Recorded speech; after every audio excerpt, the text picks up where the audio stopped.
Welcome to the story on the day that Ralph Sampson got under Larry Bird's skin during the NBA Finals and it totally backfired. Larry Bird has even called this game his best ever, so I gathered interviews, footage, highlights and clips to bring you this tale.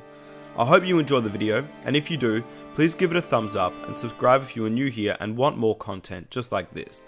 You can find all the clips, interviews and footage on the screen and in the description box down below, so without further ado, let's dive into the story.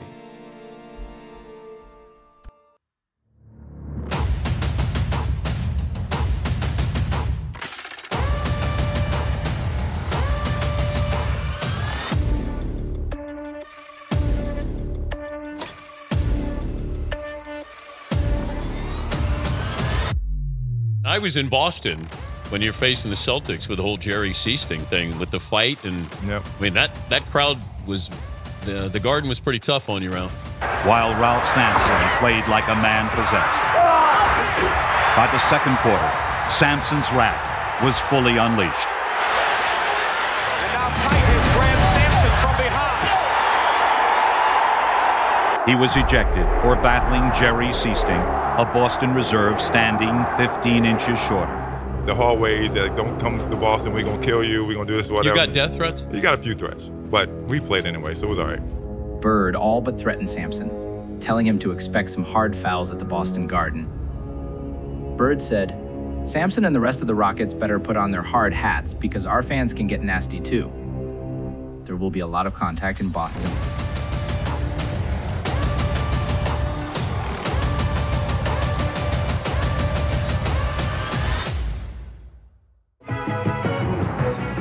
Today in Boston, a city hoping to crown another champion, where basketball is regarded as art, and where art sometimes imitates life.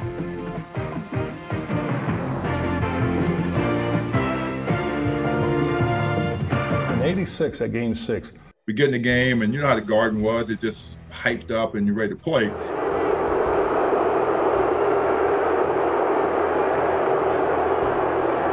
You know, we trying to get there before the game, before Larry gets the game, because he will always try to be the first one on the court. And some of the guys were still shooting before they came in, and we would try to beat Larry to the gym. We try to beat him on court just to frustrate him, so we did a little bit of that. When we go to Boston, you know, you go up to the service elevator that had rats and roaches and all that kind of stuff. You go up and you go in the locker room, it's hot. You know, they did all their tricks. But Larry would always come to the game, you know, a couple hours early to get his shots up. So we'd try to beat him right in, and because he was in the gym a couple hours before the game started. Wow. And working on his game, working his shots, getting his mindset right. So about an hour before the game, and some of the guys were still shooting before they came in, and the crowd is already in. Visiting Rockets return to the most uncomfortable guest house in sports. The gallows awaited Ralph Sampson, the villain of Game 5's melee. You know, just being in the arena for that game and how much the fans wanted Sampson's blood, that was another one where we wanted blood. I think everybody was there like 45 minutes before that game. People were just ready. And the crowd is absolutely going berserk on him. And when Sampson walked out, he walked by us. You could just see he was done. He was petrified. I mean that crowd was the Garden was pretty tough on you, Ralph. There was a mannequin human figure, right, with socks and jerseys and 50, and they had an afro wig on it, whatever, and then they had number 50 on it, had Sampson back, and they had a noose hanging up over the rail of the Boston Garden. Like they were gonna hang me when I got there. So all eyes were on Ralph Sampson as he came into the arena today with the rest of the Rockets to a chorus of boos. Pat O'Brien asked him if he pays attention to what the press says about him. Like I said, I haven't really read it and haven't seen it. I've seen it coming into the gym today. Whether or not you've read it or not, you know it's going to happen. You are going to be the focus of the game. Will that affect you today, Ralph?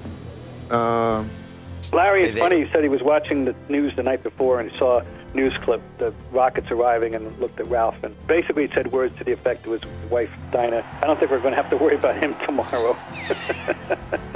We were in the locker room, and, you know, you could hear fans out there, but in '86 at Game 6, it sounded like they was in the locker room. We're all in the locker room stretching and working it out, and we just can't wait. It's the moment before the moment of truth, and what you live for in that locker room with the guys coming together with a collective sense of effort and purpose.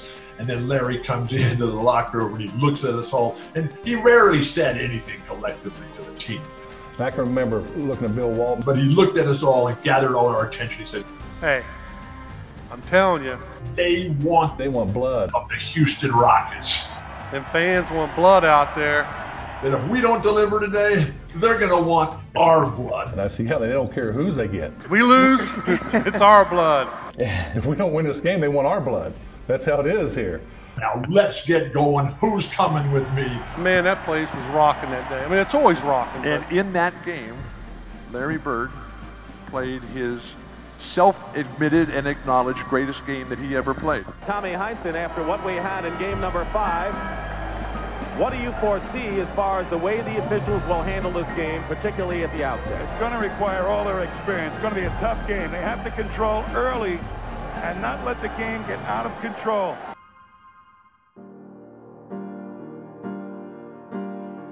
Numbers have become a big thing with basketball writing and just the way we think about basketball these last, I would say, 7-8 years. And I like the numbers, 80% of it. I do feel like sometimes they kind of lose the impact. And I think a really good example is Bird's Game 6 in '86, which he said is the best he could ever play, which you've written is your favorite Bird performance. For one game, Larry Bird played a different sport in what has been described and immortalized in many different ways as the greatest game he ever played. He didn't shoot lights out. His PER wasn't the best of any Bird performance, but like the way he played and how he was just everywhere on the court, like a free safety, just a freaking maniac for 3.5 quarters. McHale and Bird underneath. Here's Bird and a basket. And this man, when he comes to play, he gets his nose and his mustache dirty underneath there. Good move against the 3 big guys. He didn't score 60, it wasn't a near quadruple double, and he hit no buzzer beaters. And the way he played and how he was just everywhere on the court, like a free safety, just a freaking maniac for 3.5 quarters. I've never seen anybody have an imprint on that game, scoring less than 30 points. And just the emotions are so high because we had our best team and we had to win that game. And here was Larry. Larry got every rebound. Larry made every steal. He made every pass. He just literally did everything and made the rest of the world seem inconsequential. Wiggins fighting Bird. He feeds McHale. Finds an opening. Try to change hands. Here's Bird. 3-on-1 Boston. Pass back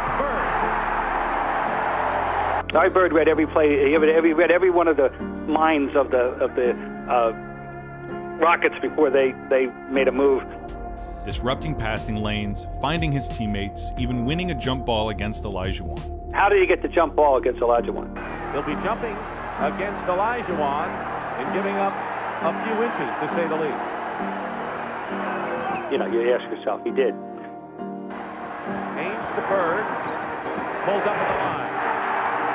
14 for Larry Bird. Larry Bird very close to a triple-double already in this first half. He won't get it, of course, with 10 seconds to go. But he has 8 rebounds and 8 assists and a double-figure score. He had 5 assists in 3 minutes. But he didn't tell everyone else, did he? At the end of 1/2 of Game 6, the game that could give the Celtics the title over Bill Fitch and the Rockets, it's Boston 55, Houston 38. Even with the 17-point cushion, Bird decided to shake things up. He took off his jersey during the break and put on a fresh one. He admitted it was something he hadn't done before. I changed up my uniform during halftime, and that's something I never do. Bird wrote in his book, Drive, the story of my life. I was playing so well and feeling so great that I just took that uniform off, stuffed it into my bag, and got a new uniform out. That way I would have 2 championship uniforms instead of 1. And when the fans were into it, or we wasn't into it, they let us know, and it'd do the same thing if they're screaming real loud to me. You know, they don't like it. You know, they paid their money to come in here. Bird coming over to double Sampson. Passing Lloyd. Bird doubling Akeem right now, and Parrish blocks the shot. Quickly out to Ainge from Bird. Sampson is back, and Danny Ainge with a nifty reverse layup. Larry at his peak couldn't run faster than I can move today. And, you know, he wasn't a great athlete, but I think he was mentally tough to know with his skill set, what he could do, what he couldn't do, and he used it to the best of his ability. Yeah, with all these guys playing above the rim and just dominating everything, there was Larry, grabbing every rebound, every single rebound. And instead of just putting it right back up, he would go run out to the three-point line and just throw it up there and not even look at it, just run down the court going like this. Larry Bird. And the Celtics lead by 20. He didn't score 60, it wasn't a near quadruple-double, and he hit no buzzer beaters.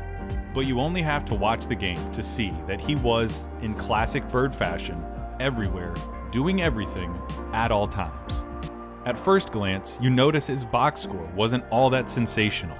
29 points, 11 rebounds, 12 assists on 47% shooting. And you look at the numbers and it's like 29, 10, and 12, something like that. I've never seen anybody have an imprint on that game scoring less than 30 points. The defensive dominance that Larry did on that afternoon in June of '86, I would love just that tape to be shown to every high school and college coach, or every pro coach now, just everybody, just say, you can't play basketball better. Isolated one-on-one. McRae didn't go for the fake, pass back. And even when things break down for the Celtics, they score anyway. I had control of the game. I could do anything I wanted to do. It was a meaningful game. I knew if we won, we'd win the championship. The series was tough. You lose a lot of sleep during that. You're tired.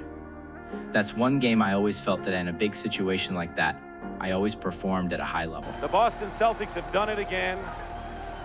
Celtics never trailed, and this crowd loved it all the way. Today was too long of a wait for us, but when we got here today, we was very serious. Are you surprised at how Ralph Sampson played so soft in this game today? Well, the fans had a lot to do with that. You know, they traveled. I mean, I know people used to go down after work, get something to eat and go to the game. Not once a week, every time we played, for every game I was there. So you felt indebted to them to at least go out there and try to do something special that night and win a basketball game. It's easy to say now, but like, we weren't going to lose in '86. But it's how we won. It's the ball movement. It's, you know, you go back and look at that. There were 7 passes. The ball didn't touch the ground. Everybody on the team touched it. How often is your team that good, that many great players, and everybody's 100% healthy? And we went 50-1 that year. And you had guys just dropping things, and we would run out teams. And it was just so much fun playing. This is a rarity in sports. I don't think it's ever happened that a celebration has started before the end of a game. How sweet is that? There's a great move to avoid the crush of the crowd. Our team had an unbelievable ability late to really win a lot of games. Kevin, I was so nervous before them games. I couldn't wait till they started. But once I stepped on the court and go shoot layups, everything just calmed down. I mean, I was very fortunate that happened. That moment was like the pinnacle of your career. I remember telling my wife, I was driving home, and I went like, I just don't know how it can get better than this. I don't know how. We won the championship. We played unbelievable. He was the king, and basketball was his kingdom. Bird finished with 29 points, 11 rebounds, and 12 assists, and he was awarded the Sport Magazine MVP award. And rightly so, significantly since Bird himself believed it was the peak of his performance. That was the only game I thought I was totally prepared for. As far as the focus was concerned, none better. Never. I should have quit right there. Larry Bird, the greatest player I ever played with, by far. I never saw a man play a better game of basketball, ever. That's the greatest individual performance. And I hope you guys enjoyed the video. If you did, please help me out by hitting that like button, subscribe if you are new for more content just like this one, and I think you will find these 2 videos also very enjoyable, so be sure to check them out. I'll catch you guys in the next one.